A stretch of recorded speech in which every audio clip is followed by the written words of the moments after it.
할렐루야. 하나님의 영광이 충만한 금요일입니다. 주님께서 우리 삶의 모든 것들 가운데 개입하시고 하나님의 선하심으로 채울 것입니다. 믿음으로 바라보고 하나님의 영광을 바라볼 때 주의 임재와 통치가 우리 삶 가운데 온전히 임할 것입니다. 10월 1일 금요일 아침 예배 성삼위 하나님께 올려드립니다. 우리 다 함께 사도신경으로 신앙을 고백하며 이 아침을 시작하기 원합니다. 전능하사 천지를 만드신 하나님 아버지를 내가 믿사오며 그 외아들 우리 주 예수 그리스도를 믿사오니 이는 성령으로 잉태하사 동정녀 마리아에게 나시고 본디오 빌라도에게 고난을 받으사 십자가에 못 박혀 죽으시고 장사한 지 사흘 만에 죽은 자 가운데서 다시 살아나시며 하늘에 오르사 전능하신 하나님 우편에 앉아 계시다가 저리로서 산 자와 죽은 자를 심판하러 오시리라. 성령을 믿사오며 거룩한 공예와 성도가 서로 교통하는 것과 죄를 사하여 주신 것과 몸이 다시 사는 것과 영원히 사는 것을 믿사옵나이다. 아멘. 오늘 하나님의 말씀은 에스겔 27장 26절부터 36절까지입니다. 에스겔 27장 26절에서 36절까지입니다. 내 사공이 너를 인도하여 큰 물에 이르게 하며 동풍이 바다 한가운데서 너를 무찔렀도다. 내 재물과 상품과 바뀐 물건과 내 사공과 선장과 내 배의 틈을 막는 자와 내 상인과 내 가운데 있는 모든 용사와 내 가운데 있는 모든 무리가 내가 패망하는 날에 다 바다 한가운데 빠질 것이며 내 선장이 부르짖는 소리에 물결이 흔들리리로다. 노를 잡은 모든 자와 사공과 바다의 선장들이 다 배에서 내려 언덕에 서서 너를 위하여 크게 소리질러 통곡하고 티끌을 머리에 덮었으며 제 가운데 뒹굴며 그들이 다 너를 위하여 머리털을 밀고 굵은 배로 띠를 띠고 마음이 아프게 슬피 통곡하리로다. 그들이 통곡할 때 너를 위하여 슬픈 노래를 불러 애도하여 말하기를 두로와 같이 바다 가운데서 적막한 자 누구인고 내 물품을 바다로 실어낼 때에 내가 여러 백성을 풍족하게 하였으며 내 재물과 무역품이 많음으로 세상 왕들을 풍부하게 하였도다. 내가 바다 깊은 데에서 파선할 때 내 무역품과 내 승객이 다 빠졌으며 섬의 주민들이 너로 말미암아 놀라고 왕들이 심히 두려워하여 얼굴에 근심이 가득하도다.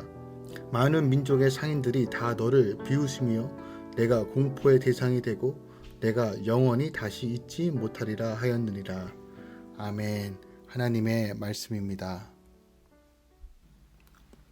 오늘 본문은 27장 후반부입니다. 여기서 두로의 번영과 영화에 대한 묘사가 이루어지고 있는 전반부에 이어 거대한 상선으로 상징되는 두로의 침몰과 두로와 무역하던 자들의 애통과 애가에 대한 예언이 기록되어 있어요.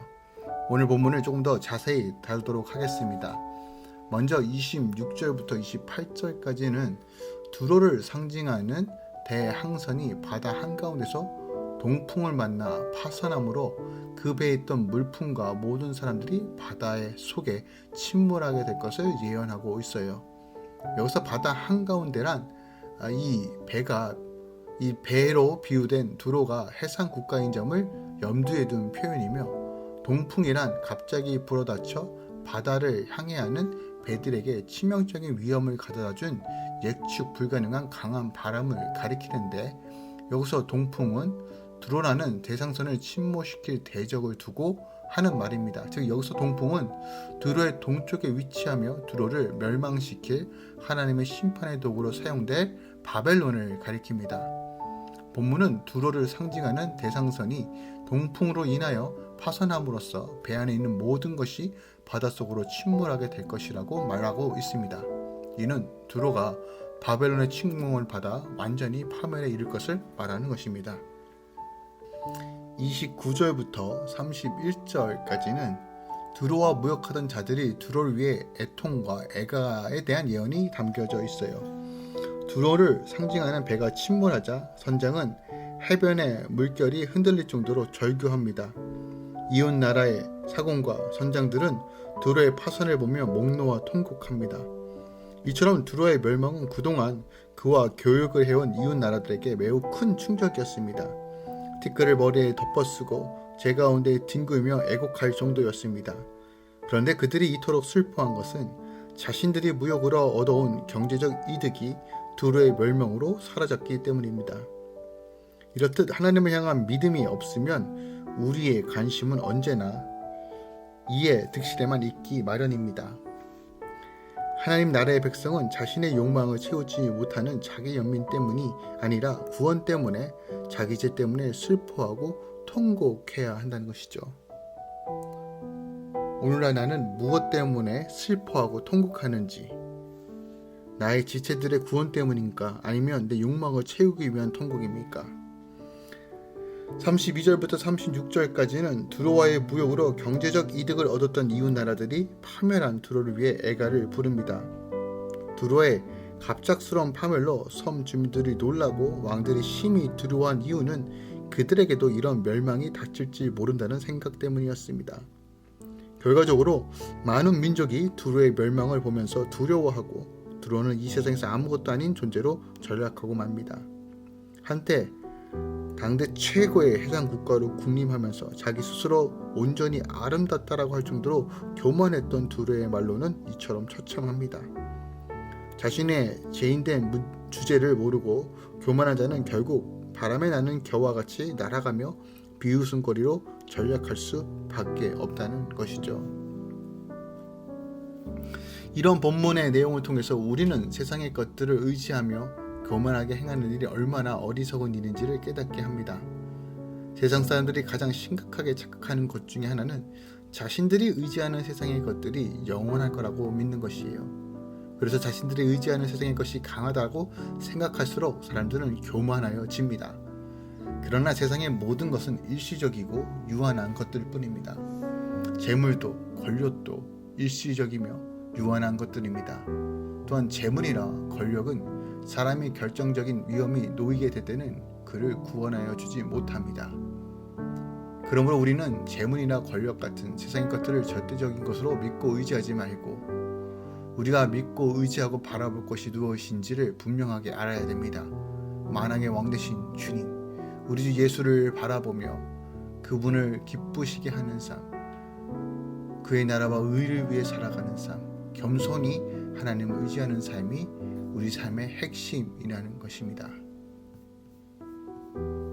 오늘 이 아침에 다시 한번 이 두로의 마지막을 보면서 이 애가의 모습을 보면서 우리가 무엇을 의지해야 할 것인지, 나는 지금 무엇 때문에 기쁘고 슬퍼하는지를 점검해보는 시간 되기 원합니다. 예수 안에 생명이 있고 예수 안에만 소망이 있습니다.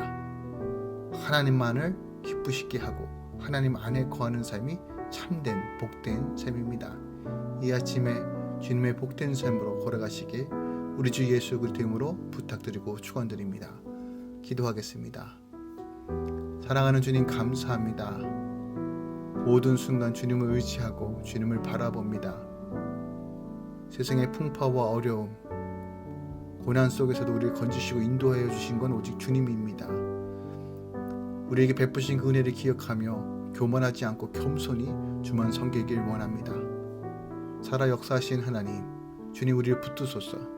주님만 바라볼 수 있도록 은혜를 더하여 주시고 성령 안에서 걸어가며 복음을 사모하고 복음의 능력으로 이겨낼 수 있도록 인도하여 주시옵소서. 이제는 우리 주 예수 그리스도의 은혜와 우리 하나님 아버지의 놀라우신 사랑과 성령님의 내주셨던 충만 역사하심이 오늘도 우리 삶 가운데 역사하시는 주님을 바라보며 겸손히 주님만 섬기려고 결단하는 모든 주의 자녀들 할렐루야 공동체 안에 이제부터 영원까지 함께 있을지어다. 아멘.